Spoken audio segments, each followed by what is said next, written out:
Hey guys, quick disclaimer about this and the next few episodes. The time between the recording of this episode and the next one was about 2 months. Then the next episode after that was another 2 months. And then the gaps between episodes grew progressively wider to where we haven't actually recorded anything new in about 18 months. We have always maintained a policy of real life comes first when it came to playing and streaming our D&D sessions. And as the trope often goes, El Calendor is the biggest of bad evil guys. Before you start panicking, no, naturally one isn't just ending in the middle of nowhere. At least not yet. We're still in touch and occasionally test the waters to see if there's a good time for us to play again in this main campaign. What does this mean for the nearer future? We're still figuring out those logistics, but we think we have a halfway decent plan that we hope to start executing on in the coming weeks. Stay tuned for a PSA video and stream on YouTube and Twitch that'll go into more detail, but just know that we're excited about the potential to build on the wide world and rich history of Gardhara, and we hope you come along for the ride. Sorry, Grady, you're gonna get the full ramble of my brain.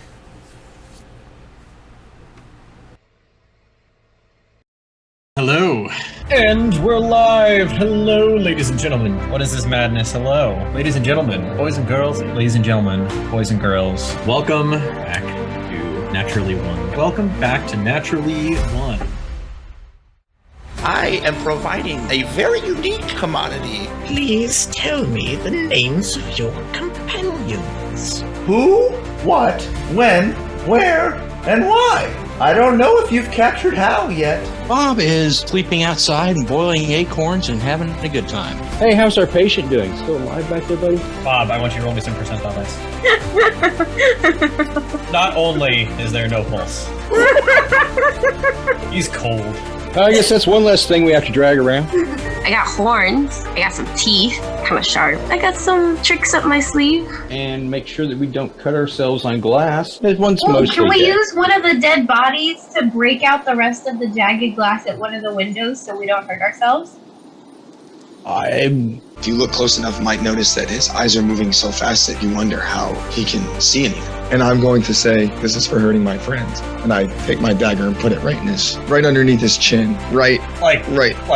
Actually kill him? Oh yeah, he's down. I want him. Oh! Small human in a big city for the first time ever in his life. Let me guess, the highlight of your life is what you're gonna do in order to make a name for yourself, maybe one day even slay some really cool monsters. Just like every one of those guys over there. I'm gonna tell you right now, I'll be here next year. I'm gonna climb that ranking as high as I can, and I ain't gonna stop until I reach as high as I possibly can get.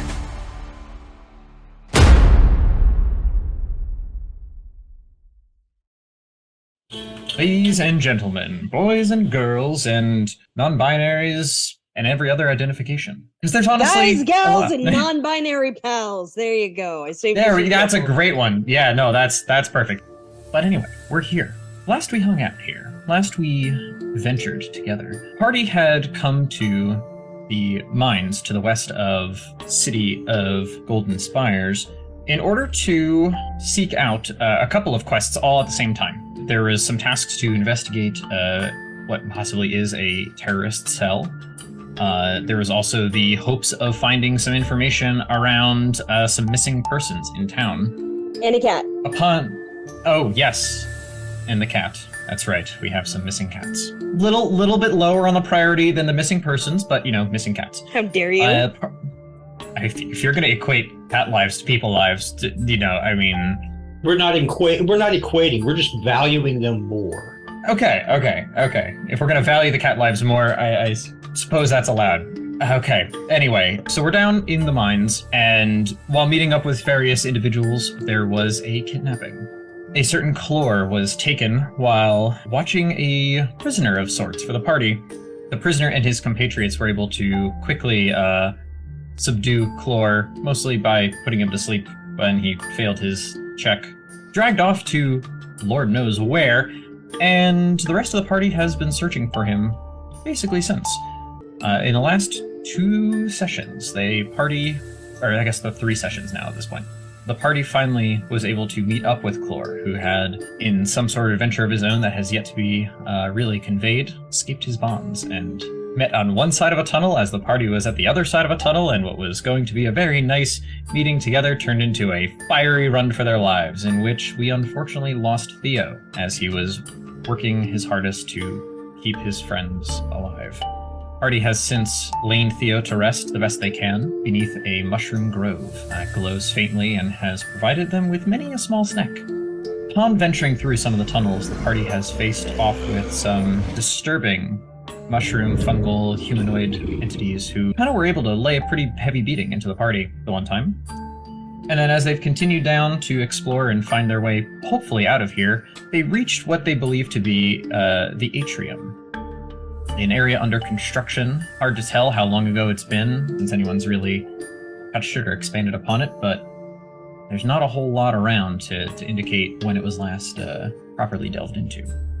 Upon entering the atrium, the party had a quick interaction with a cave fisher, trying to lap up a party member and kind of drag them away for a simple feast. Luckily, the party was able to fend off said creature as it scurried back into the hole in the ceiling from which it came. Shortly thereafter, the party discovers a tunnel that goes down deeper into the depths from which they've been exploring, and they sent Bob in his spider form down this tunnel, carefully sliding his way down, gripping the walls with his 8 spindly legs, and a short walk down a tunnel from there, found himself in some sort of room with panels and buttons and knobs and a door slightly ajar across the room with a faint glow of firelight. And as you looked down the opposite side of the room towards this ajar door, some fingers gripped around the side of it and a head peeked out from behind. The rest of the party's up, above and away from whatever Bob is interacting with, and that's basically where we're at. Bob, is everything okay down there? Hang on, a little busy. Say, Bob is also in spider mode still. Yep. I don't know if Bob can communicate. No. Spider Bob. Plainly. Spider Bob. I yell it anyway. Okay, so at this point, I have been spotted by said mysterious creature. At which point, I'm still a spider. So my reaction in fact, is still a spider. Just kind of stand still for a moment and see what happens. So you're able to loosely make out some humanoid features on the face of this being peering beyond the door. However, they appear to be covered in or bound with a bark-like structure that covers their skin and is part of their skin, and the eyes are more pitted. You can make out a similar skin texture and tone to the entity that you faced in the tunnels previously. An entity that couldn't talk to you, but you felt a pressure in your head shortly after interacting with before it began to pummel other members of your party. That sort of face and hands that have a very loosely humanoid grip to them. You can kind of see that there appears to be material slowly growing between the fingers as it grips around, and the fingers are slowly becoming less and less finger-like and more stumpy, honestly. He's going from gloves to mittens. Yeah. However, it's not unlike what you saw before. Well, I am not completely in love with getting into a confrontation with this creature, this critter, this guy, this homie. Is here Brosidon? Yeah, that's it. Psilocybin, that's it. So I'm just going to kind of freeze there and see if he moves on. Because otherwise, I do not want to engage him. Possibly move backwards a little bit like a scurrying little spider would do. But not run. Just kind of, hey buddy, you got your space, I got mine. Let's go. Psilocybin? Thank you. I liked that one. That was pretty good. What is it? Two bros just getting high on mushrooms, psilocybin. Cubensis to be exact. Growing 5 feet apart because they're not gay. This is 2 bros sitting in a tunnel 5 feet apart because they're not gay. then eventually connecting to the hive mind, because mushrooms are terrifying like that. And they also have like this thing where they connect together underground. Some would even say they communicate. So can we? Mushrooms terrifying. Can we can't see down this hole, right?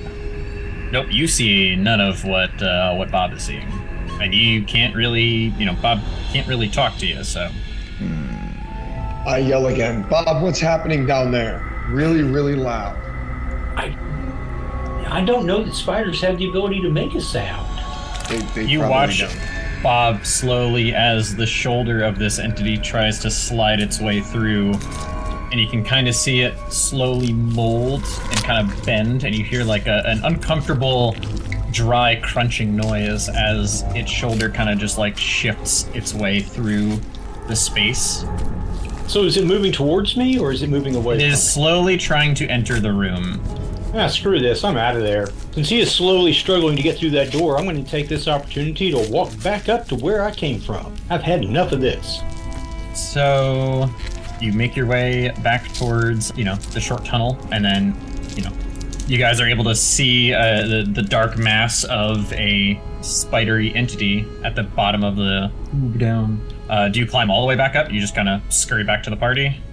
Yeah, I'm just going to head on back up and shift back into my natural form and convey my experiences down in the pit, looking for the pendulum that was never found. Oh, other than the monster thing, what was down there, Bob? He just kind of slowly makes his way up, and he's in spider form currently as he makes his way to the top. And we get to the top and transition back, and that's the end of my ability to shapeshift for the day. At which point I describe the multiple rooms and the mechanical engineering whiz-bang technology-oriented stuff that makes no sense to me. Describe it to the best of my ability, and Did you recognize the script? No. But there were controls. Yes. How big is the hole? The hole into the ground, it's like 10 feet by 10 feet. Oh, we could easily get down there. I can read all sorts of things. Yeah, you can throw a rope down there and you can go have a conversation with the Mushroom Man and enjoy your evening. Have a good time. Mushroom Man. That's what I'm going to call him. He's my psilocybin bro. Sounds like a bad superhero. I think he is. Take me by the hand. Well, let's get a rope going. How can we? Who has rope? Lower me down. I'm light. I've got a rope. You recall it is 120 feet down to get from where you are to the bottom. And the sides of the tunnel downwards appear to be covered in dried out lichen. The texture was pretty familiar as Bob was able to make his way down, and on his way up even you could see that if it wasn't for his 8 legs, he'd be slipping a bit more, because every so often one of the legs would be able to grip as easily and then it'd have to stick itself down, but in classic spider fashion, 8 legs gives you quite the climbing advantage. Do we have enough rope? I mean, I've got 50 feet. I've got 50 I thought I had rope. I may not have rope. I may have had rope once upon a time. I can't seem to find it in my pack. So Pen also has rope, has 50 feet. There's 100, so... Oh, you could drop 20 feet with no problem. No, that's pretty far, actually. You definitely would take some... Yeah, that's quite a bit. I could use Mage Hand on myself, and I could, carry myself down. I only weigh 10 pounds. Well, it doesn't. Is there another way down? Is there another way down? Are there stairs? Does anybody see a bolt hole, like a hatch? Could I look around for another way down? Yeah, definitely looking for a way down. All right, roll me some perception checks. 19. Let's see how these bad boys work. Nice. All right, we got a 19 from the floor. Let's see what Renningham gets. 17. Uh-oh. Oh. Well. Uh-oh. Between the two of you. I noticed it first. Yeah, but I noticed it worse. As you guys scope out the area, what becomes increasingly apparent is that into this particular space at this level, there's the way you came, there's this tunnel down, everything else appears to be a work in progress. Up until this point, I am not sure that Bob relayed the fact that he saw a tunnel at the second level. You just knew He that did that not. wasn't getting close to the party. So you kind of are able to look around and scope out. Lore, since you rolled higher, can you give me just a flat intelligence check? His intelligence is pretty flat. 11. Okay, it's fine. That's not half bad. You piece together pretty quickly. You've recognized the type of crystal conduit that's up at the surface, some of the things down. This is probably the main way up and down. This looks very intentionally designed to be an up-down as opposed to the tunnel that you traversed in order to get here. So we need to either decide that we're going to go down there and go this way and tie some rope, or we need to not go down there. Well, I don't feel too comfortable falling 20 feet, and I don't think we have enough rope, so I don't want to go anywhere. No one has rope. Bob, you don't have rope. I thought that I did, but apparently something has happened to it, or I was smoking crack when I thought I put it in the pack. I don't know. Could have been the mushrooms. Okay, then. Well, let's go down the other tunnel, I guess. That's our only option. Mm-hmm. Okay. Well, back the way you came, because you don't know about the other tunnel. Only Bob knows about the other tunnel, and he hasn't relayed that. Let's go back the way we came, because there's literally no other direction to go. Oh, yeah, by the way, there was this other thing that looks like it could be an access point, because I just now remembered it. It's been like a month. Sorry. Oh, You slept since then. An access point. Okay, let's go that way. Okay, cool. Is there that ladder still there that I had propped up and then fell off of multiple times? I mean, not really. As part of the falling off, it kind of like slid back down, so you still have to stand up a ladder. The only reason Bob was able to get there is because he was in bat form, I believe. Right. Yes.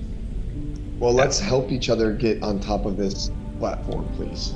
I can go first. I'm pretty light. I screw up the ladder. The ladder that you still have to set back up because it's really freaking tall. We set the ladder back up, and then he scurries up it. There we go. I will hold the bottom so that it doesn't fall down again while he's scurrying up it. Aww. Face your evil side. Pull a prank. Pull it out. I want to so bad. So, Rinningham is able to scurry his way up to the second level and finds a pathway that kind of goes back and forth between 10 feet wide, 5 feet wide. Some are closer to like 3 feet wide, but he's a small boy, so he's able to navigate that pretty readily, pretty handily. Walking along, you can see some of the parts that have started to be carved out as passages to different things. But one of them, Rinningham, is distinctly deeper than the rest and kind of seems to bend out of sight. Are there signs or labels anywhere? Why would there? I don't know this tunnel system, my guy. Must be cheeky. Well, can I like hold the top of the ladder while everyone else climbs up? You can. Make me an athletics check.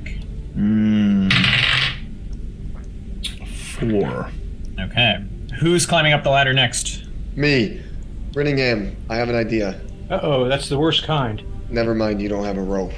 All right, here I go. Climb up the ladder. You're able to climb the ladder just fine. Rinningham, seemingly holding on to it. As far as you can tell, it's just kind of gravity stable, It's all right. Rinningham holding on to it just appears to be like moral support. Moral support. That's what he's here for. He is a bard. The few times it wiggles a little bit, in Rinningham's hands, he's just like holding on to it and just kind of looks like he's casually just trying to like do work, but you're like, oh, okay, yeah. Come on, Bob, let's do it.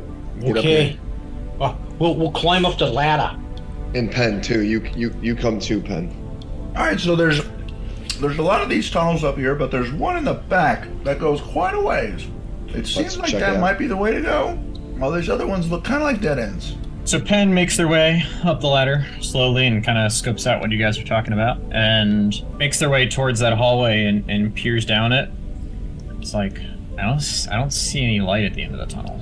We make our own light. Forge ahead.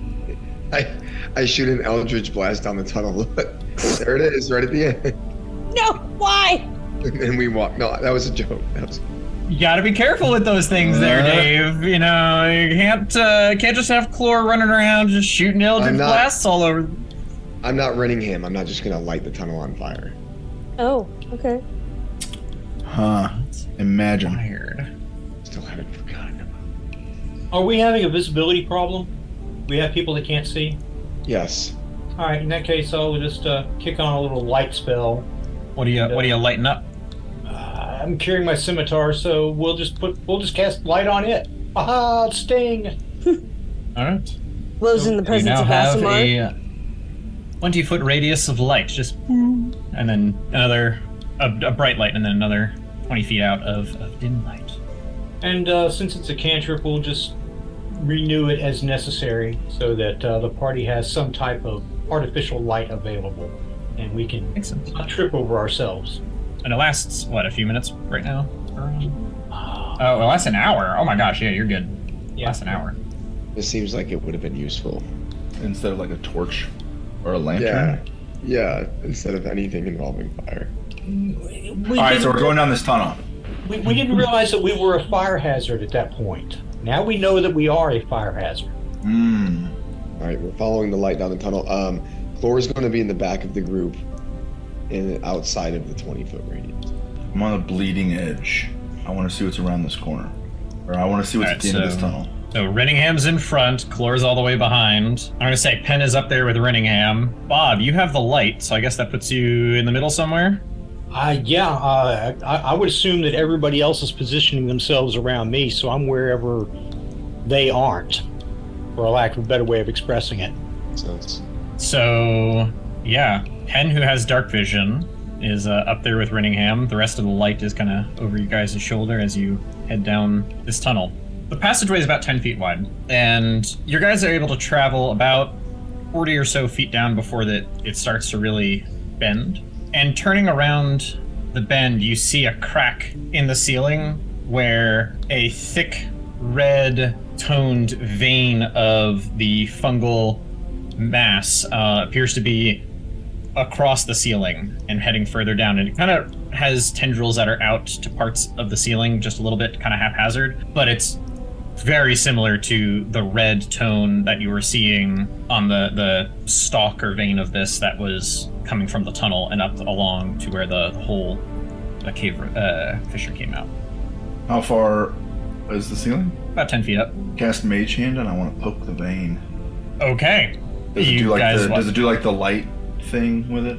You poke it and it ripples, and the red goes from, where you touch it right above you, goes to purple for a moment, and it kind of just pulses out and then goes up into the crack and then pulses slightly as it goes down. It's not bright enough to actually light the tunnel itself. It just has like a very faint red glow to it. Neat. Hey guys, there's more. There's another one of those veins. Look, watch. And I poke it again. Turns purple again as it ripples. Can you see like up ahead as it ripples ahead? Does it expand and like get bigger and bigger, or does it just keep going straight down? From what you guys can see from here, it just kind of disappears as it goes. Yes, that's cool, Renningham. Let's follow it. Yeah. Okie dokie. Walking down a tunnel. Walking down a tunnel. Renningham, I need you to make a charisma saving throw. Oh. Love to. Good thing I got advantage, big dog, because that's a 9. Also, Bob needs to make a charisma saving throw. We're gonna say a 16. 15. Okay, the two of you can feel a pressure in your head as you guys continue down this hallway, and it's slow at first. It's really just kind of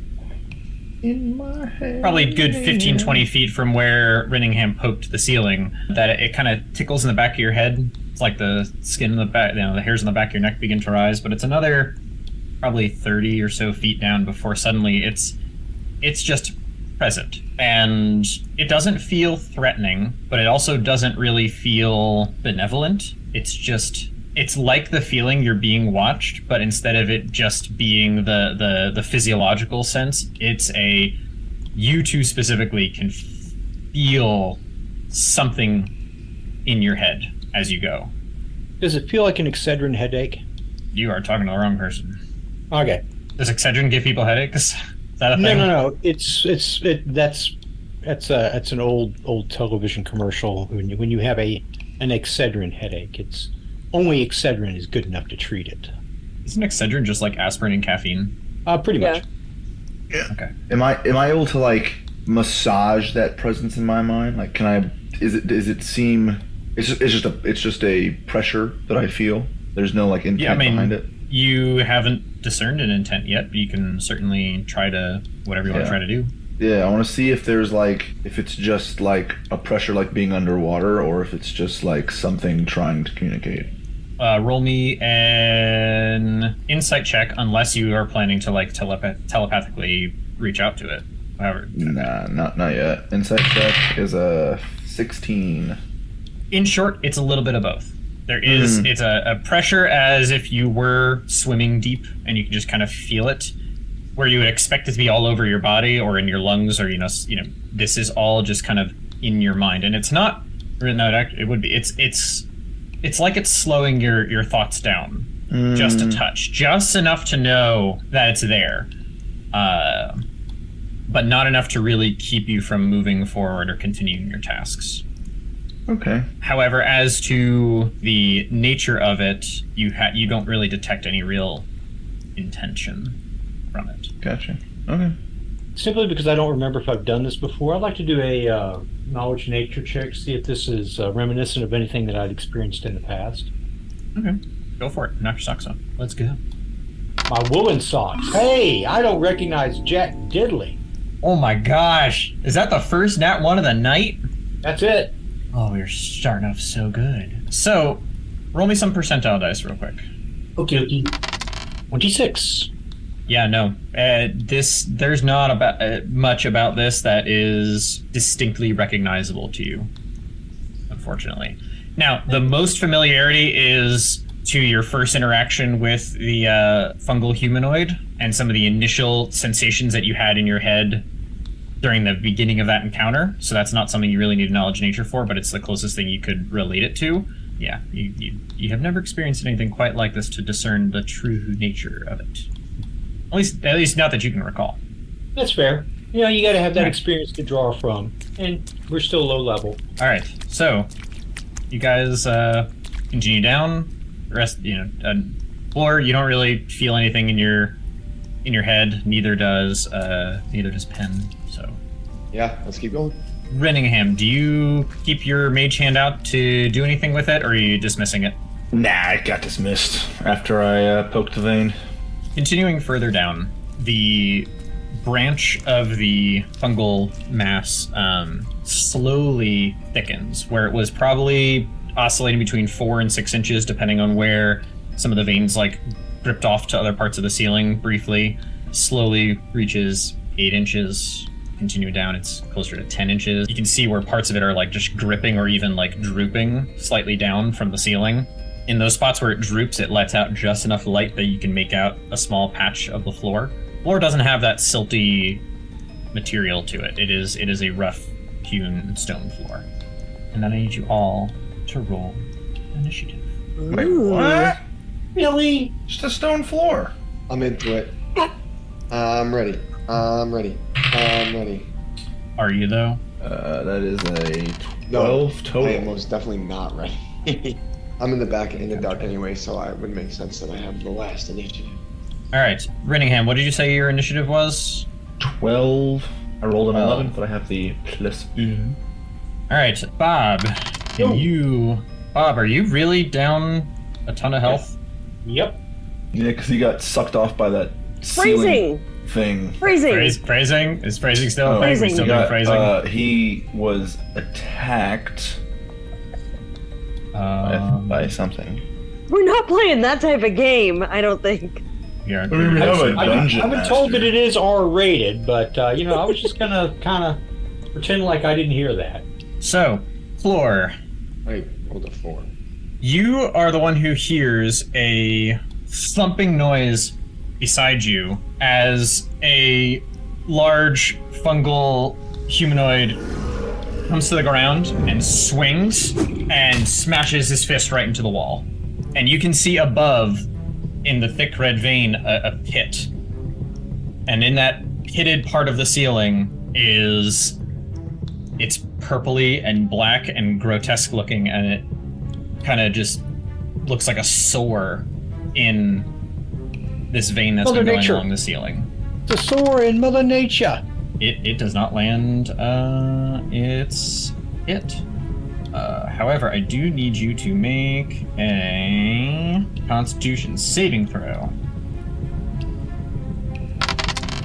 12. Yep. You rolled 12 and you succeed. You take a whiff of the air just around you, and you can kind of barely make out in the light what appears to be just specks and flakes floating, and they have a yellowish hue to them, not unlike some of the tone of the skin of this creature that stands in front of you. And you kind of get like a numbness in your mouth and nose for a second, but you're able to kind of shake it off. Top of initiative is Pen. Pen is going to quickly turn around, and we're going to magic missile the bejesus out of this. I think that might be my new favorite phrase. We're gonna magic missile the bejesus out of it. As these magic missiles, you watch as Pen just basically turns around and just starts firing off bolts. And to you, Renningham, he's like, stay behind me unless you plan to die. We're not having what happened last time, because you got really And as each of them hit, though, you can now see the soar in the ceiling. The purple begins to spread and pulse with each of the hits. You see it just ripple along and head further down. And what was a red vein, the tone, the color begins to shift uncomfortably. Renningham, it is your turn. I am going to take my ooze-damaged dagger and shank this mother. All right, roll to shank. How about a 7? No. 7 does not hit. Okay. In that case, I'm going to disengage as a move. I can use that as my move action, can I? You're not in melee range of it. Clor is. Because he's bringing the rear. Then how did I... So I moved. Throwing it? Well, you threw it last time, so there was that too. So I thought you were... Oh.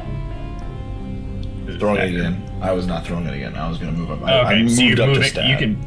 Okay, move up and stab. What? Pen, stay behind me. Renningham, runs past and stabs. Alright, so you are now next to Clor. What I missed. In my excitement to help out, and I feel like I owe Clor something because of the series of unfortunate events that had transpired previously. He no longer has a friend, and so in my excitement, I just misjudged the distance and completely whiff with the dagger. Okay. Runs up, goes for a stab, misses. But I'm right here with you. We got this. Bob, you watch as Renningham runs past you to take a stab at this thing. You have a 5-foot gap. There is basically Clor and Renningham in front of you, and then you can see what appears to be somewhat familiar. The visage of this particular fungal entity, the features and the pitting and the structure and the height all seem to match what you saw not long ago. Alrighty, real quick. I know your face. I want to do a quick knowledge nature check, because I'm theorizing that all of these glowing fungal thingies are either connected or one entity. Can I do a knowledge nature to see how... Go for basically, how much I believe that to be true or not true? You have a theory. Let's see how confident you are in said theory. I'm pretty confident in that theory. Oh my gosh, you're confident in that theory. A bunch of the pieces of what you've experienced all are starting to fit together. You saw the zones that are green and comfortable and, nice earthy smelling. And you've been through these other phases that have either just like a dryness to them, the coloring is off, you've faced off with creatures that didn't seem to behave the way you would expect. And you're aware of creatures that exist that have minds of their own that are of a mycological nature. Fungological nature. Yeah, fungology. I remember that. What you've witnessed and experienced so far, and the color tones and the reactions of this, there's definitely a lot of pieces that are interconnected. What has agency of its own versus is part of something larger, that part's much harder to discern at this point. However, the sudden drop-in of this familiar-looking entity is definitely indicative of them being in some form of either cahoots or its ability to use the lichen and fungal conduits to its own ends. Okay. Now, concentrating on this, let's just call it psychic phenomenon, for lack of a better way of expressing it. What am I picking up from my touchy-feely inside psychic connection? Right now, nothing. One of the things with that touchy-feely psychic connection, where I forget actually how much Renningham has described to the party about his connection with things, if anything. The times you've felt anything, it definitely just feels like it's informing things to you. And so far, it has not informed much to you, at least not yet. You don't sense anything new in particular. The pressure is still there, but the pressure doesn't seem to be changed just because of this new presence in front of you. All right. Well, I'm going to jump to the conclusion that there is some form of psychic communication that takes place between these fungi, and they're all fun guys, you know. I've heard they really grow on you. They do, very quickly. So all of our communication so far has been ineffective, and I believe that they're all connected, and we've probably been eating their cousins. I'm going to approach this aggressive fungus, but I'm not going to approach it in a menacing way. I'm just going to kind of meander on over there, observing while being open to a psychic connection. I'm getting my new age on. Maybe I'll dig out one of my druidic crystals and like put it on my forehead or something. I don't know. So you guys watch as, in a very non-aggressive stance, Bob just kind of like pushes Clore and Renningham aside a little bit and stands kind of in front of you guys. Just kind of looks at it, but without it being menacing, without it being imposing. Do you say anything to it, or you just kind of like chill of mind? Yeah, since most of their communication appears to be in a telekinetic or the appropriate telepathic. Thank you. Yeah, we're not moving stuff here. Telepathic manner. I suspect that speaking is pretty ineffectual. So I'm just going to try and just keep my thought process real calm and non-aggressive and see what happens. Okay. Lore, you watch as Bob just kind of nudges you aside. Literally, it just swung down, tried to punch at you, missed, straightens back up, and you're staring it down as this all happens. So where are you at now? What are you doing? Okay, I'm going to quick look over my shoulder. And is this the only physical object or being that is like menacing outside of my party? Give me a perception check. 19. From what you can see, this appears to be the only one that you guys are up against. All right, well, now that Bob is also in there and also Renningham, I'm going to go further down the hall, like out of this thing's range. So you're just going to cut and book it?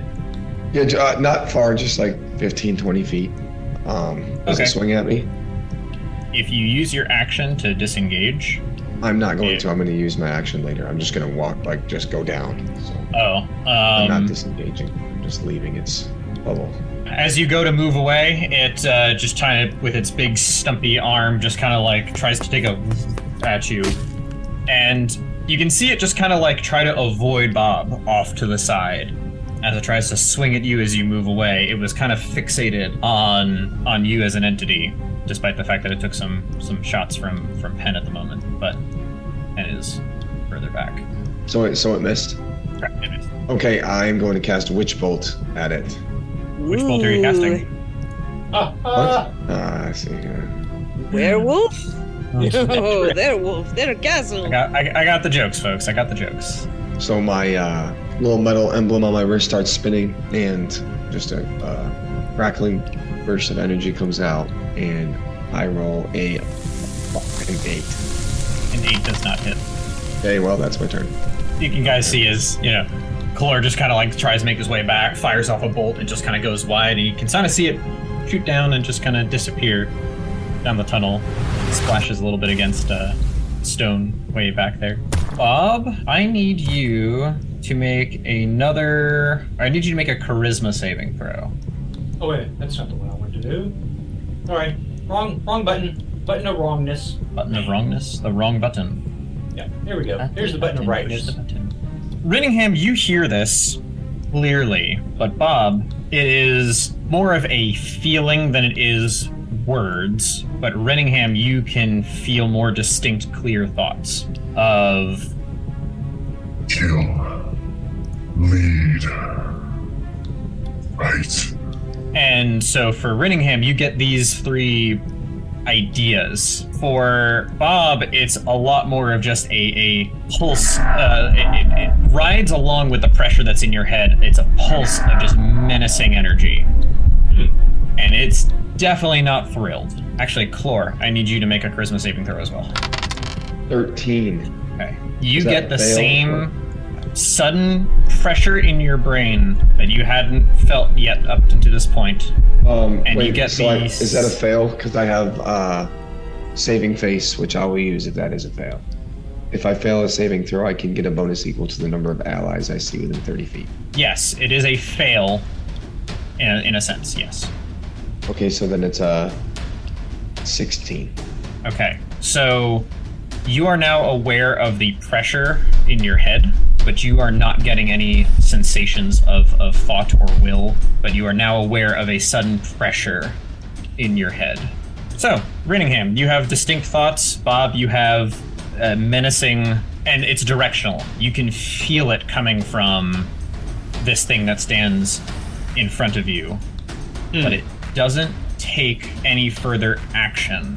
It just stands there, and you can see it just kind of straightens itself up, and it kind of like, not grows in terms of like height, but you can see its body kind of like thicken slightly as it tries, almost in a if you could picture a burly guy like puffing up his chest, it's kind of in that sort of motion. He's like a bear making he's like a bear making himself look bigger. And he said run, fight, kill? What was it? Kill, lead, fight. Kill, lead, fight. No, I don't think I will. And I go stab it again. It is Penn's turn first, so... You're talking to me about it. Well, I was just letting you know about the sense... But wait a second, man. Do you relay any of the thoughts or feelings that you get? I just assume that everyone can feel the same thing. Okay. And I say no, I don't think I will out loud. Penn shakes his head before casting a Toll the Dead. Takes 10 points of damage as you guys can hear a familiar ghostly bell sound, kind of just like faintly ringing, but the creature in front of you hears it much more profoundly rocking in its brain as it takes 10 points of damage. Now it's Rinningham's turn. It stands before you, and it seems to be slightly shaken by the sudden noise that it is interacting with and hearing, but you can see it's trying to maintain its composure and stay as, big bear stand up, rawr. Mm-hmm. Well, yeah, I said, no, I don't think I will. And I go to stab it again with my dagger, my bad dagger.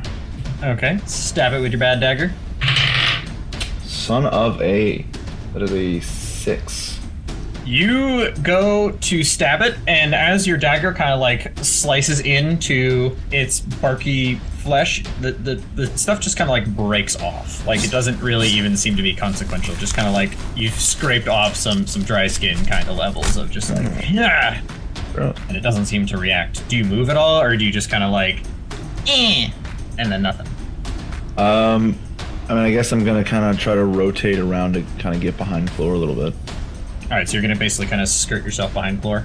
Mm-hmm. Okay, Bob. Well, trying to communicate's not working so well. Everybody just keeps whacking on each other. I'm not picking up anything other than that one mean-spirited psychic communication a moment ago, right? No, the pressure is still menacing, and that's present, so what was just kind of sitting there is now it's still a menacing pressure, but it's not as pointed as it was literally 3 seconds ago. Great. Alright, well, I guess that in that case, we'll just go ahead and swing at it. What the heck. Rather than, I'm kind of close, I'm open, I'm vulnerable, I don't know, he hadn't attacked me. Okay, I've moved closer to him. I didn't specify a distance. How far away am I? Oh, you're like right up on him, because if you wanted to be in front of Chlor was in the melee range. So you're in melee range. Still got the scimitar in the right hand. What if I reach out with the left hand and grab him by the shoulder? That's technically a grapple check. Yeah. Not grapple, just, hey buddy, chill out. But I understand that we're going to have to roll to hit, so to speak. Yeah. Do you say anything as you do this, or do you just go out to touch it? I'm not convinced that verbal communication works. So, yeah, I'm not even going to do that. I'm just going to kind of keep the brain as calm as possible. Make a strength check contested by your target's strength or dex. Oh, okay. Well, we can do that. Oh, I did terrible. Yeah, I didn't get it. It did worse. You're kidding me. How? There's only 4 numbers worse. And it got a 4. Wow. Big bear, not so big and scary. So, describe to me how you do this whole reaching out, touching hands, touching me, touching you. Sweet Caroline. Oh God, the creepiest pedophile song in the world. Did you have to remind us of all the details on that? Did you have to? Hey, did you have to? I'm not the one that sang it, okay? Do you expect me not to sing it when you give me the lead-in? Okay, that's fair.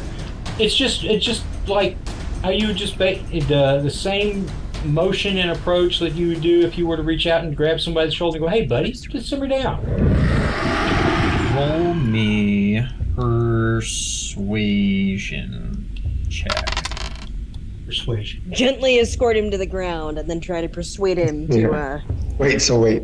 I'm just trying to visualize this. So you're trying to de-escalate a monster. Yeah, I'm trying to de-escalate while attacking. everybody's trying to kill each other. Because I'm stupid like that. You're just optimistic. We love you for it. The moment, you kind of like keep your presence like kind of gentle as you go ahead and reach out and touch this thing on the shoulder. And as you do, on top of the menacing energy that you feel in your head, you suddenly get also some senses of confusion and chaos and fear. And it's almost like 2 different voices are emanating different points of energy of one is control and domineering and menacing, not necessarily angry, just menacing, and the other one is fear and confusion and concern. And you're only really able to stand it for a few seconds before you kind of have to let go. Okay, I'm going to jump to the conclusion that it's the domineering aspect is probably the greater fungal creature in control of the minor fungal creature who is thinking, I don't want to do this, I'm going to die.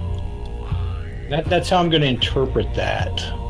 I'm not sure what to do with it, with that information, because, I could turn around and go, hey guys, let's just stop for a second and see if we can come with a peaceful resolution, which never works in the middle of a battle. That's just kind of stupid. I'm just going to maintain my ground and be as calm as possible and see if I can get this creature to focus on me and calm down, which of course is not going to work. He's going to end up getting killed. But anyway, that's my course of action. It is now staring directly at you, though, after you've touched it, and letting go, the presence that remains and pressure that remains is the menacing one. That's still, you can still feel that in your head. You lose the specifics of the I know what I'm going to do next. Okay. Okay. The critter who is standing in front of me, I'm going to look him in the eye and be as reassuring as possible, and then turn and take my sword and hack a chunk out of the fungal formation directly above us that keeps pulsing. Okay, roll to hit. Roll to hit with advantage. Okay. Oh wow. We can do it again. Yeah. Oh yeah, that's an 18. Let's go with the 18. The 17's good, but let's go with the 18. 18 hits. Roll damage. Alrighty. Woohoo! 3. I need you to make a Constitution saving throw. Damn it! Oh, alright, fail. So you take your scimitar and kind of like a little bit of a jump, trying to get the proper height to, get a whole 10 feet out of it, plus the extent of the scimitar, and you are able to clip the fungal mass, the big vein that is about 10 inches thick at this point, protruding from the ceiling. And as you do, the gash that you make in it kind of spills out material that's the same color. So it starts off as red and then it immediately turns purple, and the gash itself turns purple, and suddenly the whole vein going in both directions turns purple. And Rinningham, you get a sudden massive increase of the kill. The menacing presence, Bob, increases substantially, and the eyes that are on you as you've done this, before they were just kind of like these slightly concave where eyes were, you can now kind of see where the rim of where the skull would be on a fleshier creature become more prominent as the eyes themselves kind of sockets sink back further, and its presence becomes ever more menacing as you are unfortunately kind of sort of splashed with spores that, while your skin doesn't exactly burn, everywhere that it lands begins to numb, and you find yourself to be stunned, startled. You're slowly numbing and stunned. Awesome. Well, the real bad guy is the main vein. The creature, his flesh that had a slightly brown, barky, but also yellow, kind of similar to the one you had fought before, its tone also begins to shift slowly and becomes more orangey, and its menacing presence is still there. Lore, your turn. Batter up. I will run this back and cast Witch Bolt again and see if we can't actually do something helpful this time. All right. That is a dirty 20. That is a hit. A dirty 20 is a hit. That is a total of 14. Okay. Damage. So you watch as this bolt of electrical energy just kind of like shoots across from behind and strikes into this creature. Bob, the pressure in your head increases for a moment as you can feel for a moment the two presences again before they recombine into just the domineering one. Rinningham, you now can hear the distinction of the two voices. One is still doing the kill, louder and more focused and pointed, and the other one is going, ow, ow, ow, ow. Do you move at all, Clore, or is this just kind of, you just launch a bolt? No, I am concentrating on it, not moving. I'm just staring daggers in it and gonna hold that witch bolt turn after turn until I lose it or die. Okay. Bob, you are stunned. Damn it! So you are considered incapacitated, you can't move, and can only speak falteringly. You automatically fail Dex and Strength saving throws. Attack rolls against you have advantage. Damn it! Oof. However, it seems to just kind of stare at you as it steps past diagonally to where Pen is, now the next closest entity, because Clore was next, and then Rinningham had basically keeps standing behind Clore, because Clore ran away, going up and stabbing at it, and then running back again. So Pen is the next thing there, and it just kind of walks right up and goes for a slam with its fist into Pen. As Pen takes 9 points of damage from the punch. Oh gosh. And another 9 points of poison damage. No! Feels good. Oh, and with Shelby away, that would suck. Yeah. You guys watch as Pen just basically suddenly has just like a crunched torso. It looks very painful, and you hear what appears to be bones crunching. The cough that comes out and the struggle to catch their breath is really all you hear as it begins to be Pen's turn, but we're going to stop here at the top of initiative. We're going to take our break.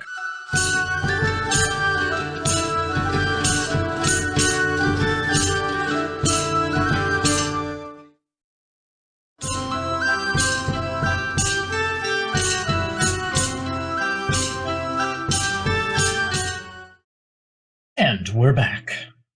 So, when we last left off, poor Pen had just taken a sucker punch straight to the torso. Pretty solid hit, dealing 18 points of damage. As Pen straightens back up, you watch as he gestures rather profanely and mutters something in a language none of you have heard Pen speak angrily, as he casts Hellish Rebuke in return against this fungal entity. The fungal foe.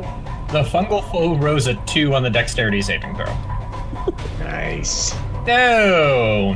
You watch as it is encircled in a ring of fire, and takes a whopping 15 points of damage. You see as Pen lights this thing ablaze, pieces of it begin to just kind of like singe and fall off. And as the pieces drop and kind of like burn against the surface of the floor, the sparks that kind of hit the roof where the wound in the vein is, every spot that it lands on, it turns black for a second before slowly turning purple and red again, and just kind of like, you can hear a faint sizzle as the sparks that are coming up do that. Can you describe the smell? Does it remind you of a portobello mushroom burger?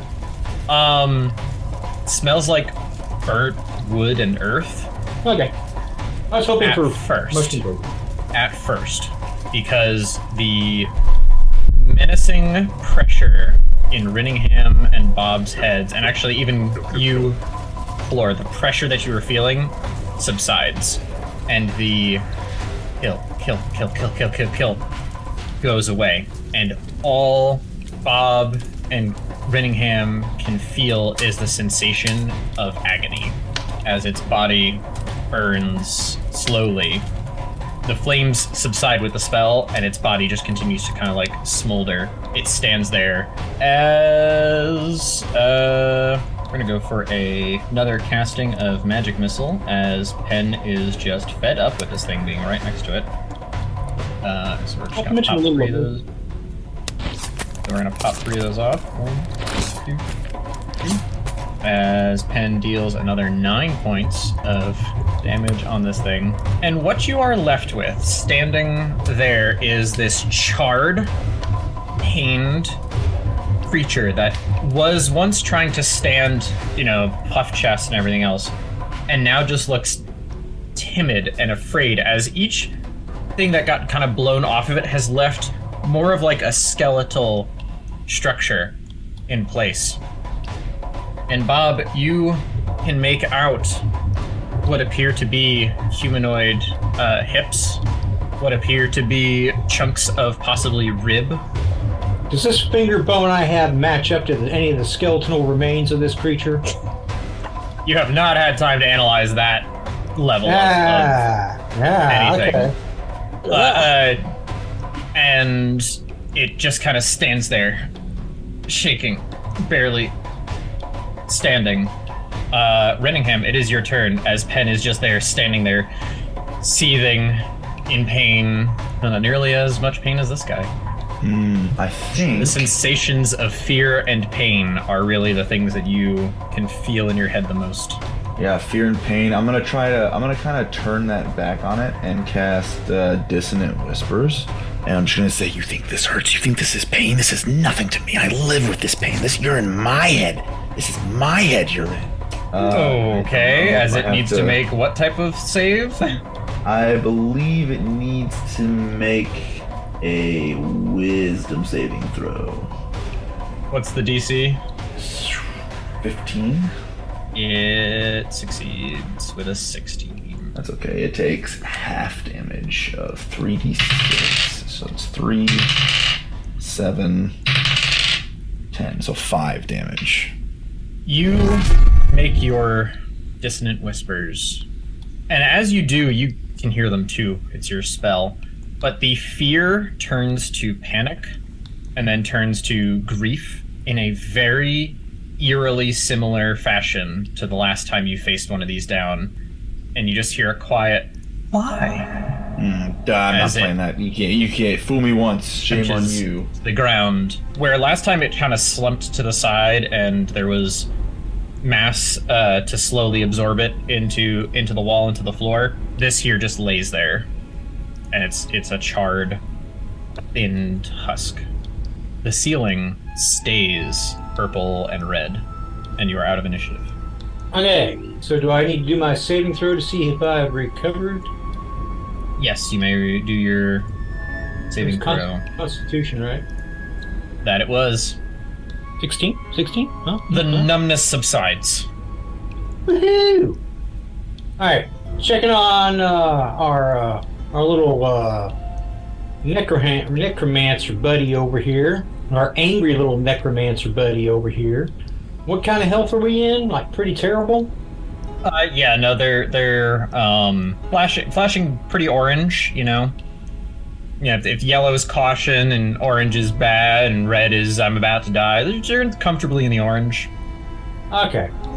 Well, in that case, we're gonna have to cast us a little spell here, make things feel a little bit better. Let's see if we can make cast ourselves one of these here little spells, and it's gonna feel nice and comfortable there. Okay. Yeah, I'm just gonna see if we can make things feel better. Come on, cast, buddy. That's 12 points of healing there. That's nice. Maxed out. All right. Quite like it. 12 points of heals. Here, as the bones in Pen's torso just kind of like crunch themselves back into place. It's kind of a disturbing noise, but Pen's able to take a deeper breath again. Sweet. And while we're at it, I'm going to do a little healing hands on myself here and restore about 3 points. Okay. All right, so I'm feeling better. Pen's feeling better. How's everybody else feeling? We're all feeling okay? Feel great. I have never felt better. Great.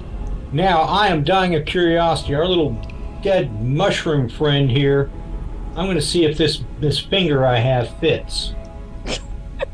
Roll me a medicine check. Okie dokie. Where has my medicine gone?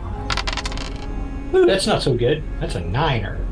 Jeez, and you have like crazy high medicine skill. Yeah, exactly. As you kind of pick out the charred, emaciated form, you try to match up the fingers. You slowly try to uncurl the stumpy fists. And as you do, you realize you're breaking off fingers, but you can count them, and there's 10 fingers. Okay, cool. I feel better. Now, next thing. There were 2 sentient emotional responses in our psychic connection. And the angry one has subsided. What about the less angry one? Gone. Gone, huh? After the last attack there. Alright, now, based on the sheer rage experienced right before our fungal friend met his final fate, I couldn't find another F to throw in there. Do I jump to the conclusion that he was the angry one, or that if I were to think about it, would I think that my initial assessment that he was being controlled by something else was incorrect? I'm going to question that thought process. Do I have Give me enough? an insight check. Okay, cool. Oh yeah, I don't have a clue. What's your total there? 6. You have no reason to believe that your previous theory is wrong. Gotcha. You have no reason to believe it's right. It's just an interesting theory. All right, I can go with that. Hen just kind of looks it over, and they're going to do their own medicine check on it. We can resurrect it. It'll make a great plaything. Hey guys, these are people bones. Yeah. Yeah, we should keep moving. I'm going to concur. This was a woman. Okay, Dr. Bones, how old was this woman? Birthing age. Diet when she was alive. Possibly had at least one child. Based on the length of the femur, I'm going to say 36. Yeah, we should keep going if these things are swallowing up humans and turning them against each other. Let's get out of here. I'm going to keep I an have eye. my own theories, and I'm going to be amused. Keeping an eye on this vein of fungal material that's existing above us.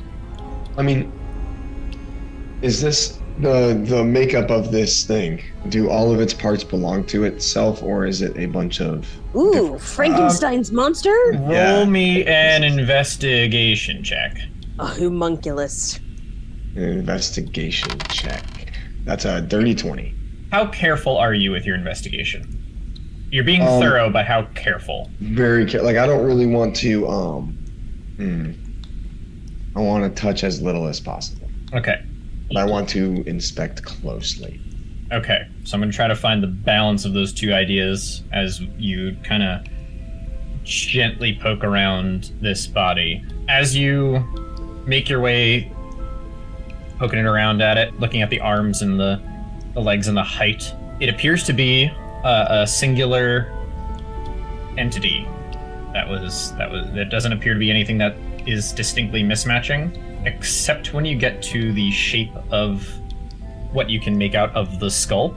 Part of the skull is slightly oblong on one side, as if it were more feline-like, and the other side is more standard humanoid on the other side.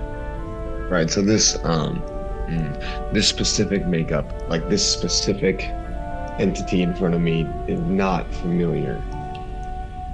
Like this is not the exact one, per se. No, that's what it's the contrary. It what you witnessed was mid. Oh, it is in fact the same one.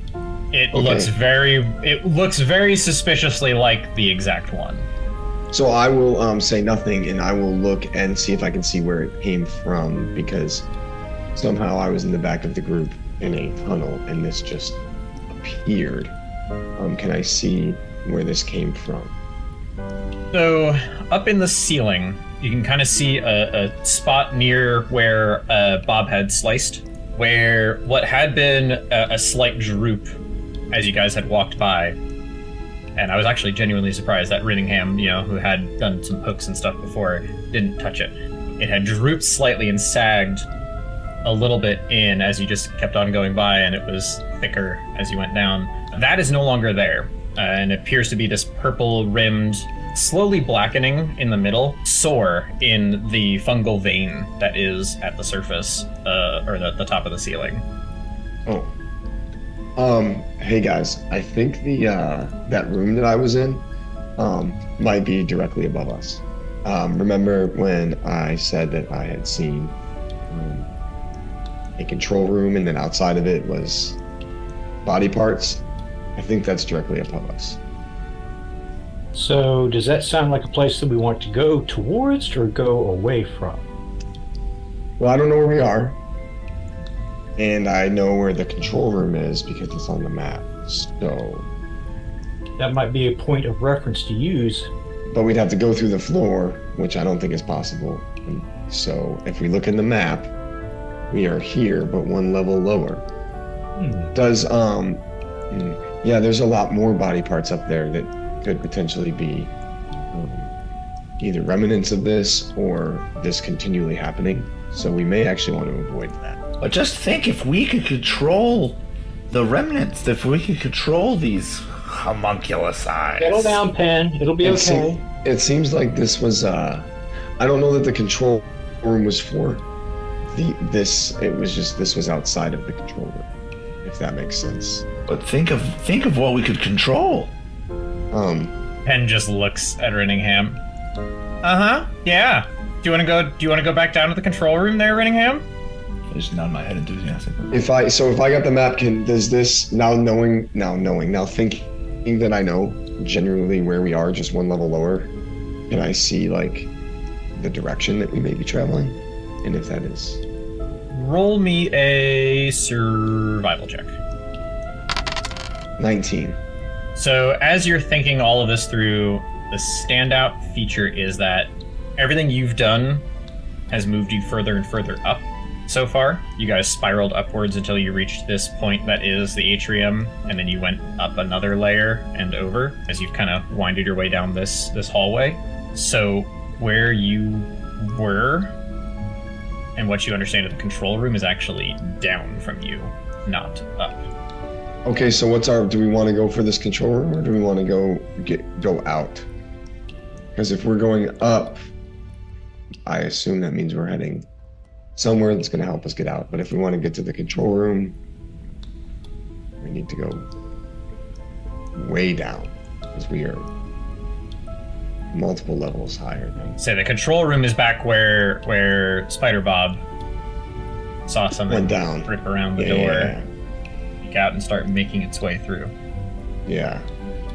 So I think we've committed to going up. But this probably, maybe, most definitely is not the last one of these. It is hiding in here somewhere, so we should keep our eyes peeled.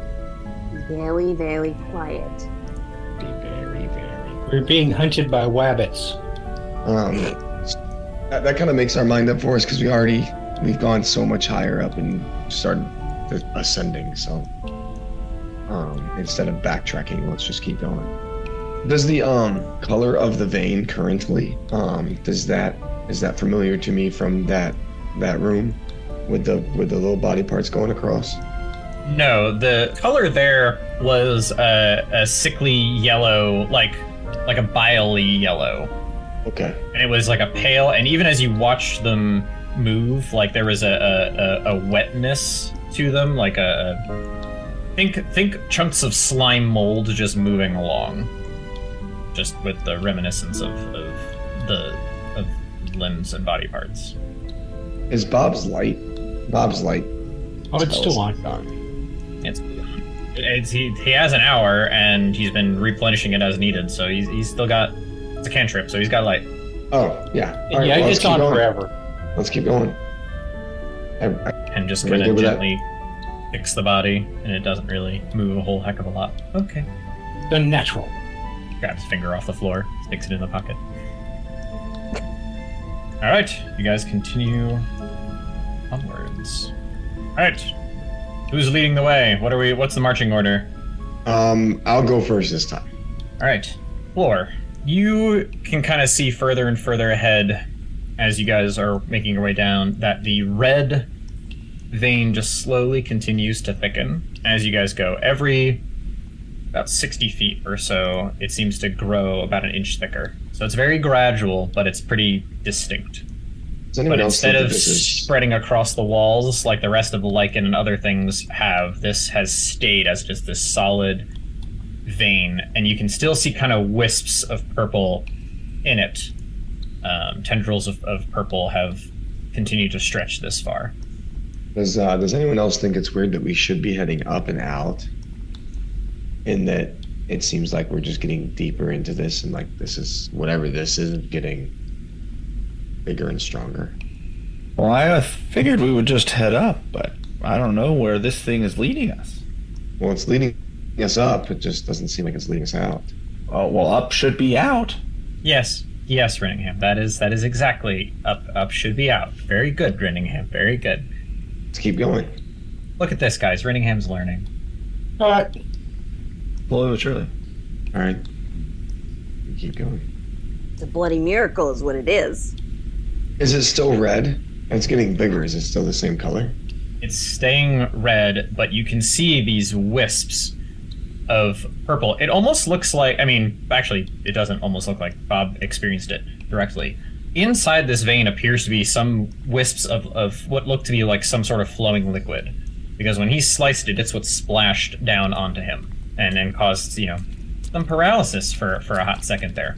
But what normally has been a static color, this is, changing with the tone of what's taking place.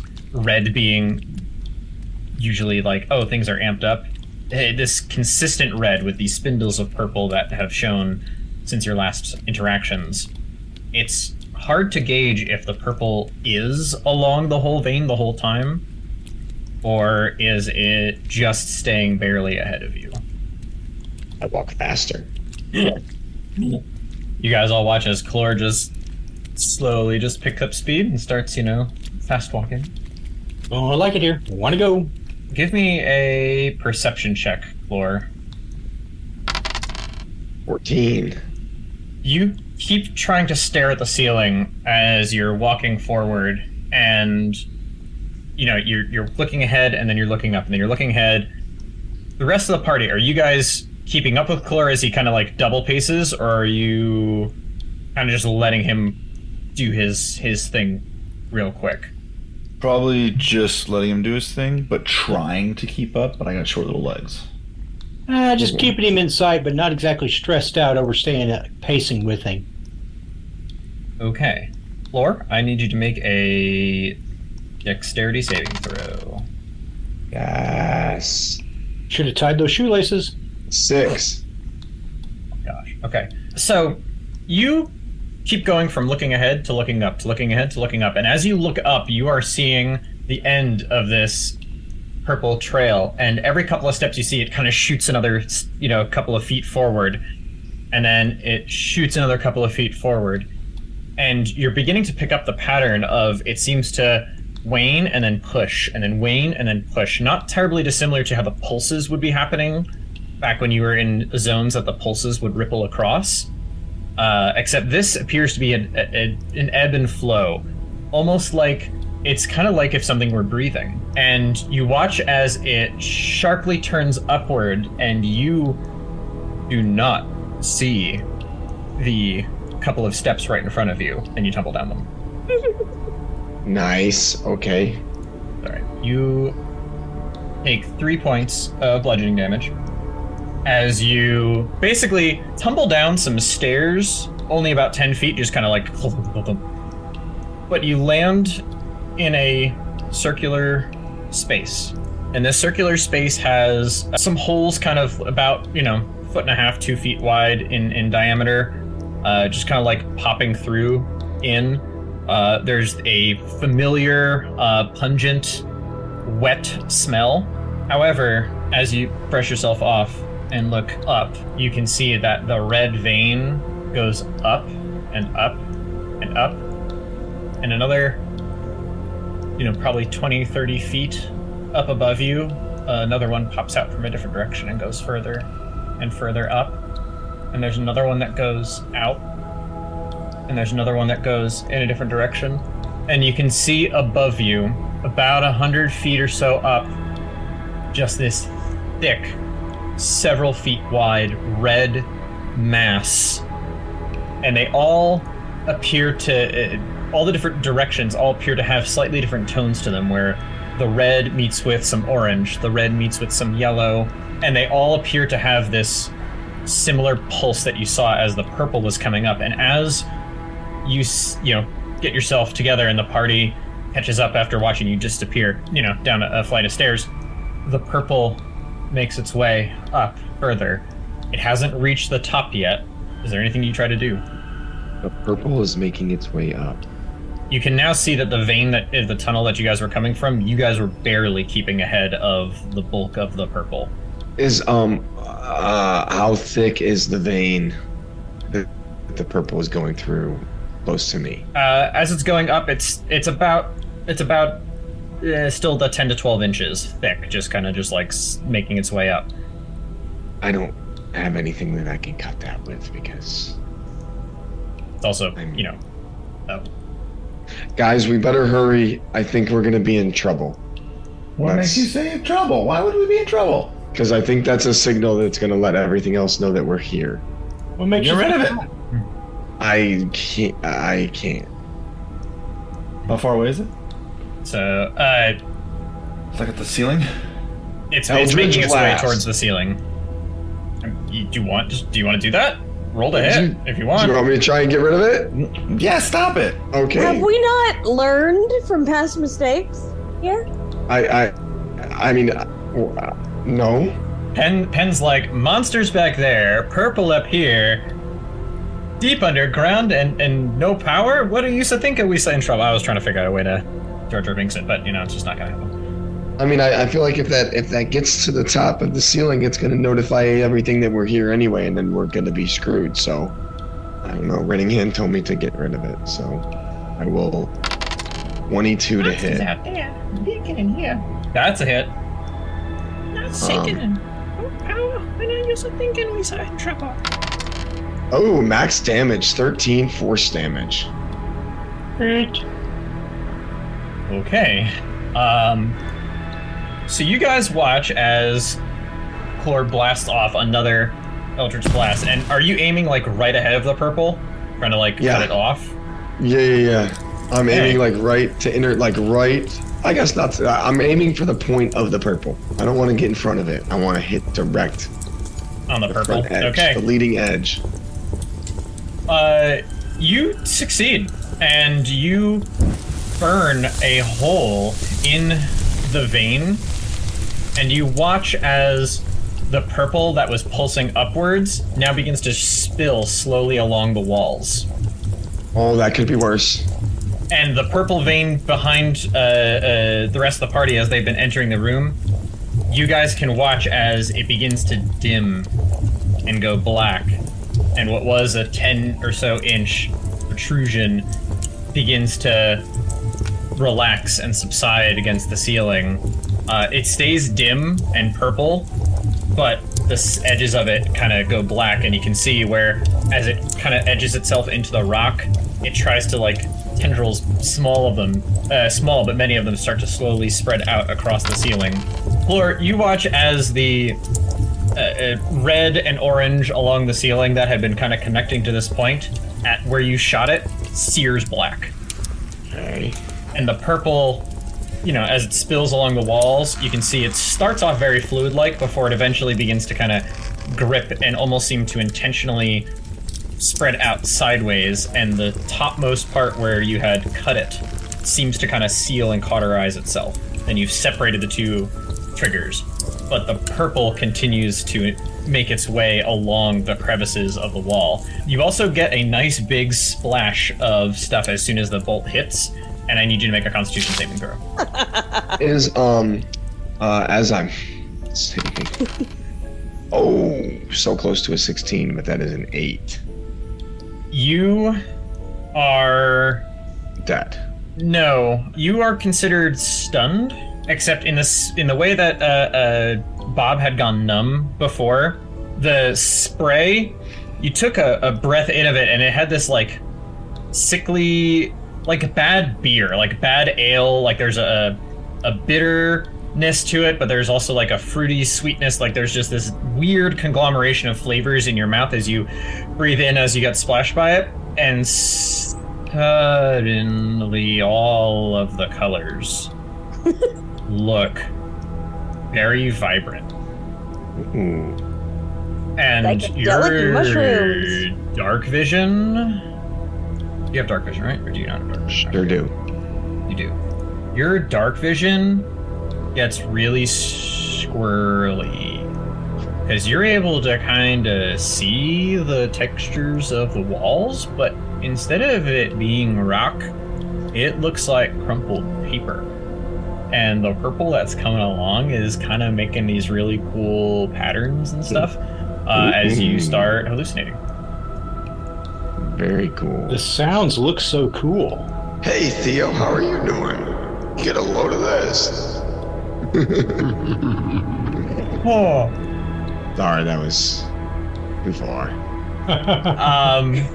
Force ghost visiting you. Chlor, I wasn't gonna go there, but if you want to go there, we can go there. We're there. Okay.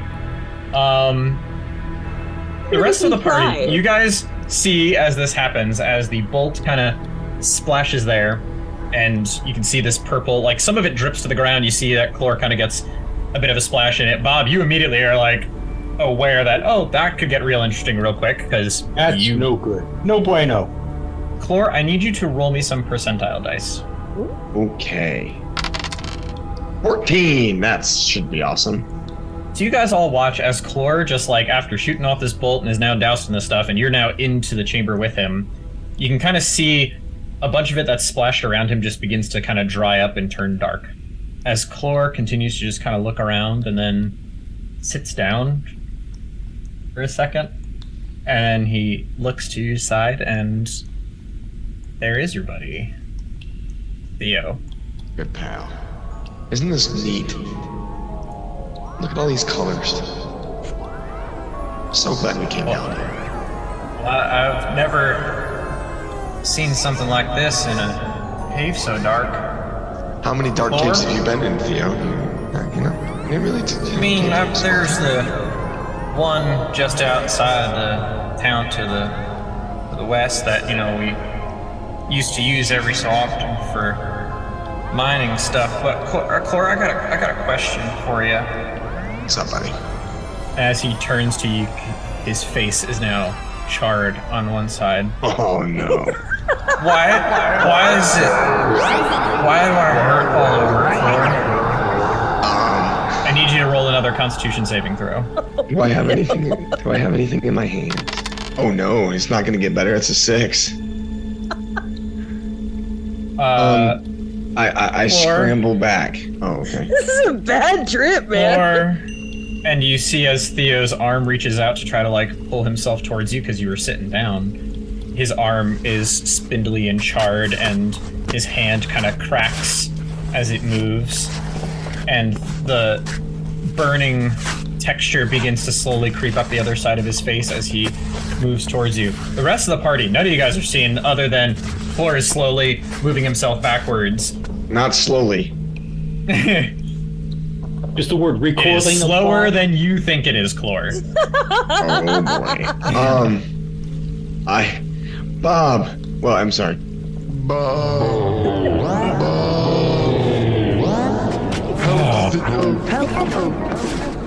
What have you guys got yourself into now? And unfortunately, Chlor, what you are just experiencing and seeing right now is every time you scoot back, Theo appears to be able to get just a couple of inches closer. Where even though his movements are slow and deliberate, and his body just slowly is turning more into what you saw when Bob brought him back, you can't get his voice out of your head. I need you to roll another Constitution saving throw, and then the rest of the party needs to decide what they're doing as they see Chlor every couple of seconds just keeps scooting further and further around and it's like sliding against the wall. And that's a 17. I'm in the process of casting Witch Bolt again, which I can't do because I don't have spell slots, but I'm trying really hard. So as you get ready to expend this extra energy and it just doesn't happen, your hand reaches out as if to cast the spell, and with that, Theo's gone. And the colors have faded. And the wall is rock again. And there is still purple, kind of sort of everywhere, as these things continue to kind of grow along the walls, and they are now slowly reaching the edges of the room.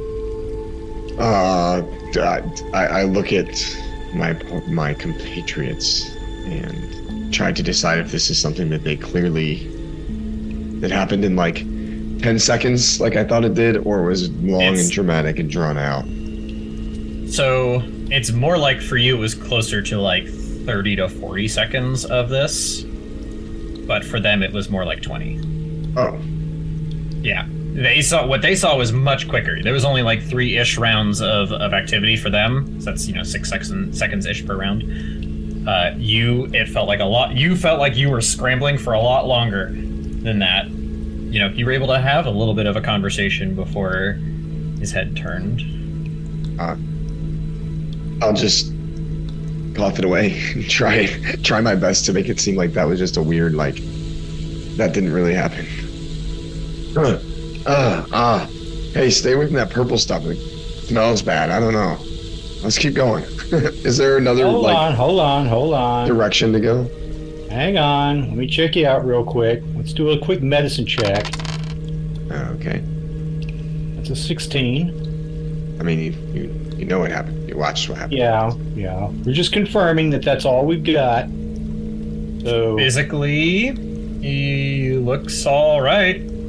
Looks a little shaken. Yeah. And based on my prior knowledge of being exposed to this stuff, I'm going to guess that I'm pretty up to speed on the fact that he just had a bad trip, or had a trip not necessarily bad. Oh no, it was bad. Well, I don't. Unless you tell me, I don't know that. It was a hate crime. No, it wasn't. Well, I hated it. And we're just gonna do that quick. How many fingers do you see? Type situation. Make sure everything's kind of stable. Do a quick reflex check. And all right. Well, stay away from that stuff. That purple stuff. It'll mess you up real good. We're gonna keep an eye on you. Thanks. I was planning on doing that again. Yeah. That's just not a good idea. Can I look around and see if there's another door to go through, like somewhere? Yeah, there's not so much doors or a tunnel, as there is some of these like 1.5 to 2 foot wide tunnels, and there's also just the giant tube upwards. And now that you have a moment to kind of feel this place out, you can kind of see that the stairs were carved with what seems to be intent, but the last step is kind of a bit of a drop. It's slightly more than a regular step that was carved. And the bottom of this area is not level. It appears to have a dip to the center of it, where the center is the lowest point. Centers to edge, it's about a foot difference, and the purple is, slowly making its way down the walls. The pulsing that you were kind of sort of chasing and watching seems to have become at least less obvious. However, the tendril that it had been attached to heading upwards is slowly continuing to kind of blacken and atrophy. There's no purple, it's just kind of darkening, and you watch as one of these veins just kind of like slowly is receding upwards. Which way you guys want to go? And looking back down the hallway that you guys came from, it continues to dim as the drips along the walls become, they stay purple, but instead of it being a solid vein at the top, it's just these thin, almost web-like thin tendrils of purple just kind of slowly make their ways around the walls. Is there a direction in which the purple's not going? Not really. Well, actually, if the purple's not going up, the purple is coming mostly down. Is there another direction that is potentially dim? Like the way we're coming, you said, is starting to dim? Yep, it's starting to dim. Another direction. Is there another direction that is also doing that, or is it just the way we were coming? Right now, it's just the way you were coming, except for, where you had kind of severed the vein. That's receding upwards and darkening as it goes. What do y'all think? I don't like that it's getting darker, but I don't think there's anything we can do. I agree. Well, we know what's behind us, and that's not getting us out of here, so we may as well continue forward. Although, in a perfect world, if we could find someplace safe to, chill out, relax, and replenish some of our spells, that would be awesome. I think there's, multiple ways forward, so... Bob, roll me a survival check. Just... Okay. Man, that's not so good. No, but it's good enough, though. Okay. You realize that as you've continued onward, the goal was to find Chlor. Right. And since finding Chlor, you've continued to go down further and further. Yep. But there's nothing that would have technically stopped you other than the stink of sewage from going backwards. Guys, why don't we just turn around and go? We walked a path down here in. If we go back and retrace our steps, theoretically, we should be able to get out. Anybody like that idea? Well, if you'll recall, when I ran into y'all, I asked how we were going to get out of here, and you said we couldn't go back the way that you came. So I don't know why we would do it now. Yeah, that's a good point. I don't know why you actually had said that. I don't know why your character at least believed it. I think it was only because of maybe the fire. It could be the fire, yeah. I mean, I want to get out of here. So maybe that fire has abated at this point. Maybe we can get past it.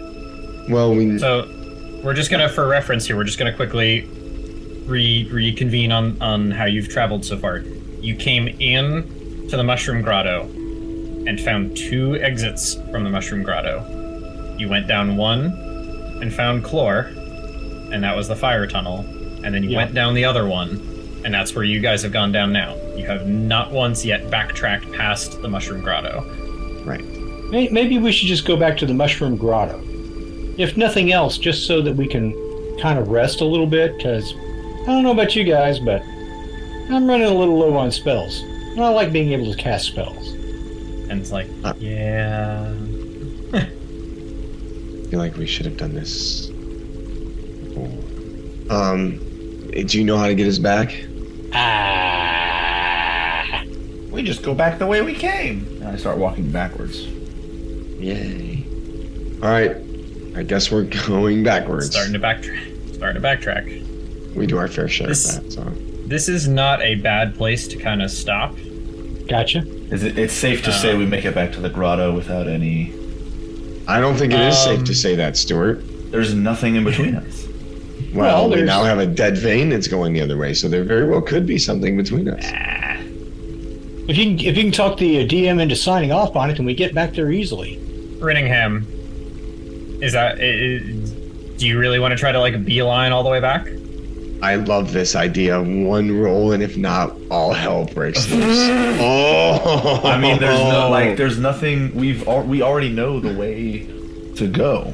Okay, I'm okay with it. Yeah, you're nuts on the line. We just make it back. I need you to roll me some percentile dice, Rittingham. Okay, put your nuts on the line. Don't botch it. 72. You make it 72% of the way back before you die. Rocks fall, party dies. Damn it, the end. Roll new characters. No. This becomes an afterlife campaign. Ooh. Don't tempt me with a good time. Well, I actually have some really interesting ideas if that were to happen, now that I think about it. But anyway, as you make your way immediately back into the tunnel, seeing no obvious way out of your current predicament, the vein that was, pretty solidly, almost a foot thick, and is now continues to flatten against the surface, and what was a thick, glowing thing is now kind of thinning out, and as you continue to go down, you've seen that the walls are now slightly coated in this purple film that kind of has these spindly tendrils and web-like features to them as they slowly make their way to the ground. And making your way through these tunnels, everywhere this vein was following is continuing to kind of spread out. And so you reach a section where you can see it has actually started to seep into the soil, and some of it has hit sections of rock and slowly make their way into the pathway in front of you. Stepping near it seems to cause it to do the pulse, and it echoes around, not unlike what you've seen with the lichen, except the pulse is just this, it's almost like a white brightness against the purple. It's unclear if it means anything at this point, knowing that you've disconnected it from above. You make it all the way back to the atrium, and you see where the tendril had kind of been up, coming out of the ceiling. And even that now appears to be darkened as it just kind of continues to web out and spread. And as you go into the atrium, what was a very obvious red turning orange vein is also now kind of flattening out and spreading out. However, the passageway that you had come in from, where it had been a little bit licheny, that had been slowly getting moved into this vein and had been turning it turned yellow and then turned orange and then was slowly making its way into this singular vein that had kind of creeped up the side of the ceiling of the atrium, or side of the wall up towards the ceiling of the atrium. The lichen itself on the walls is much more yellow than it was before, where it had been an orangey color. As you make your way down and across what was an orange glow to that section of hallway is now just a slightly brighter yellow. This red is good. And as you continue down the hallway where it spiraled for what seemed like ages and had gone from yellow to orange, goes really now from yellow to a slightly, still sickly looking, but it's slightly greener than it was before. You make it all the way back to the fork where you had split and had chosen to go right at Rinningham's behest. And the pathway off to the left also appears to be slightly greener, although more yellow than the path that you're on, but still slightly brighter than it had been. And before long, you reach a section that you knew was where it had started to turn yellow, and it's now a much richer green. And the kind of staleness of the air is replaced with a slightly earthier scent, and the air is even feels almost a little bit cleaner. Not that it really had been dirty, but there's a literally palatable difference as you breathe, and you make your way back to the grotto. Yay! Good job, guys. No doubt. We made it exactly 1 step forward and 2 steps back today. Yes, we did. Yeah, we did. But you lived. You survived. You encountered difficulties. Did we, though? And you did not die. I'm proud of you. The voices from the dead are offering encouragement. Hey. You all get a long rest. So go, reset your spells, get your health back. En walks to the middle of the grotto. Hey, Floor, Renningham, I mean, Bob too, if you want. Do you want to take a look at this? What you got there? I have a hunch of what happened. Where's Theo's body? That's my question. Well, we just killed it. It wasn't the one that we killed. We know that. The depression that had been started into the soft soil still seems to be there. There is a relatively thick mat of hair-like fungal pieces that are faintly still kind of glowing like a light bluish white. But everything else seems to be calm and quiet. And there's a, sweet earthy smell just kind of wafting through the grotto. Bob, if you're the only person who might be able to really get more insight into what all may or may not have taken place. Actually, Pen could possibly. Knowledge nature? Yep, knowledge nature. Let's see. That's about average for tonight, 15. Fungology is a strange thing. It's up to you whether or not you decide to kind of sift through the silty soil and kind of pull out the mats and things, but you have pretty good reason to believe that Theo has been uptaken into the grotto. Yep. That was our contribution to the grotto. If Pen were here, I'm curious to see if they would be picking up the map, but we can make that decision next time, as you guys have made it back to the grotto for now. Jeez. On the best night, but... That's me. Or can you roll me a wisdom saving throw before you go to sleep? I can't. IRL or... 22, but that's spun on a natty 1 for a long time. Oh, jeez. 22. You sleep rather soundly, and you have a very brief moment of a dream shortly before you wake up, and it's Theo. He's looking all right. He's kind of the one who's tapping you on the shoulder to wake you up. Hey, bud, it's time to face today. And as you get up in the morning, he's not there. Oh. But that's so mean. The image in your head is no longer the continually charred, body that was falling apart chasing you. The last thought you have is, hey, time to wake up. We needed that. We for sure needed that. Trust me, it really could have gone either way, and it would have been another nightmare, so... Yeah, I felt points of exhaustion coming there from you. If you had that one, for sure. Right. But anyway, thank you guys so much for being here tonight. The adventures down in the deep are filled with very interesting perils, and curious to see what you guys decide to do next time. You guys got anything else? I don't got anything else. We'll just Thank you, DM. That was super fun. Hey, and we'll be here next time. That's all I got. So, okay, bye.